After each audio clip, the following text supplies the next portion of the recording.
জি, তোমাকে তো আমার ভাই ভাবতেও এখন ঘৃণা লাগছে, আর নিজের প্রতি রাগ হচ্ছে, ঘেন্নাও হচ্ছে যে আমি তোমার বোন। আচ্ছা ভাইয়া, তুমি এতদিনে কত মেয়েকে টিচ করেছো বলো তো? কি দেখছি মায়াটা সুপার। চল চল চল। আরে দাঁড়া, এবার কিন্তু এই মালটা কিন্তু আমার দোষ। সব মাল তুই নিয়ে যাস, এটা কিন্তু আমি নিব। আরে বাবা দেখা যাবে সেটা পরে, এখন আগে চল, মেয়েটা চলে যাবে, চল। এই পথে যখন আমি চাই, সুন্দরে একটু তাকাও না, মাঝে মাঝে একটা মেয়ে দেখতে পাই, আলতা রঙা পাই, আবার নুপুর করেছে। এই যে সুন্দরী, তাকাও এদিকে, এদিকে তাকাও।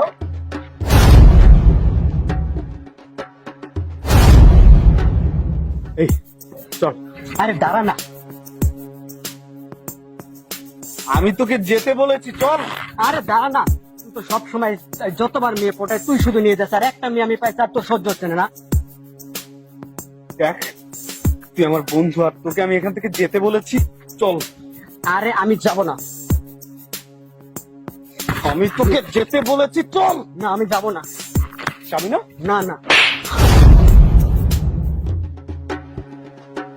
কি রে বন্ধু, তুই একটা মেয়ের জন্য আমার মারতে পারলি? তুই কাকে মেয়ে বলছিস? জানিস ওকে? কে ওকে? ও তোর বোন লাগে? হ্যাঁ, ও ও আমার বোন, আমার আপন ছোট বোন। কি বলিস এসব? কি ভাইয়া, থামলে কেন? টিচ করবে না আমাকে আরো? করো। অন্য কোনো মেয়ে হলে তো এখন ঠিকই কুকুরের মতো ঝাঁপিয়ে পড়তে, নিজের বোন বলে এখন থেমে গেলে? তুমি এতটা খারাপ, এতটা অমানুষ হয়ে গেছো? বোন, আমার কথাটা একটু শোন। চুপ করো তুমি। তোমার কথা আর কি শুনবো? তুমি বলার মতো কিছু রেখেছো? সব তো নিজের চোখেই দেখলাম। জি, তোমাকে তো আমার ভাই ভাবতেও এখন ঘৃণা লাগছে, আর নিজের প্রতি রাগ হচ্ছে, ঘেন্নাও হচ্ছে যে আমি তোমার বোন। আচ্ছা ভাইয়া, তুমি এতদিনে কত মেয়েকে টিচ করেছো বলো তো? আমার তো মনে হয় ভুলে শেষ করতে পারবে না। তুমি একটা শিক্ষিত ছেলে, চাকরি বাকরি পাও না, চাকরি করো না, সেটা ভালো কথা, তাই বলে এভাবে রাস্তাঘাটে মেয়েদের টিচ করে বেড়াবে? আর তোমার এই সমস্ত কুকর্মের কথা যদি বাবা মা জানতে পারে, তাহলে তারা কতটা কষ্ট পাবে তুমি ভাবতে পারছো? তোমাকে নিয়ে তাদের যত স্বপ্ন রয়েছে, সব স্বপ্ন দুঃস্বপ্ন হয়ে যাবে। তুমি এতটা নিচে নেমে গেছো ভাইয়া, আমার ভাবতেও লজ্জা লাগছে। আর আপনি আপনি কেমন বন্ধু যে বন্ধু হয়ে বন্ধুকে এভাবে অধপতনের দিকে নিয়ে যাচ্ছেন? আপনার ঘরেও তো মা বোন আছে, তাই না? তাহলে আপনি কিভাবে পারছেন অন্যের বোনকে রাস্তাঘাটে টিচ করতে? একটু লজ্জা করেন আপনাদের, তাই না? অবশ্য লজ্জা করবে কিভাবে, আপনারা তো কাজ করেন না, বেকার। বেকার বসে থাকলে তো এটাই করবেন, এটাই এখন আপনাদের পেশা হয়ে দাঁড়িয়েছে, তাই না? বোন প্লিজ, আমি তোর কাছে ক্ষমা চাইছি, তুই আর বলিস না।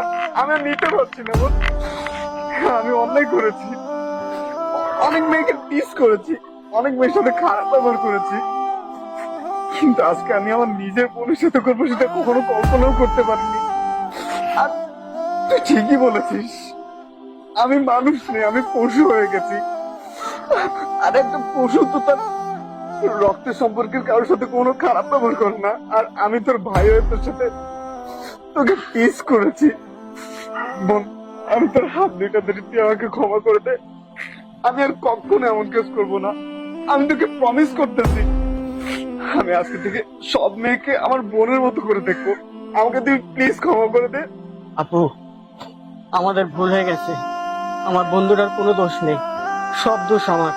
প্লিজ ওকে আর কিছু বলেন না, আর আমরা এগুলো কোনোদিন করবো না। নিজের ভুল বুঝতে পারছি, প্লিজ আপু আমাদেরকে ক্ষমা করে দেন। প্লিজ আপু, প্লিজ। তোমরা আর একটাও কথা বলো না। তোমাদেরকে আমি সেদিনই মাফ করব, যেদিন থেকে তোমরা মেয়েদেরকে সম্মান করতে পারবে, মেয়েদেরকে যেদিন থেকে প্রাপ্য সম্মান দিতে জানবে, সেদিনই আমি তোমার সাথে কথা বলবো। তার আগে তোমাকে আমি ক্ষমা করতে পারবো না ভাইয়া। আর একটা কথা বলে রাখছি ভাইয়া, নেক্সট টাইম তোমরা দুইজনে রাস্তাঘাটে আর কোনো মেয়েকে টিচ করবে না।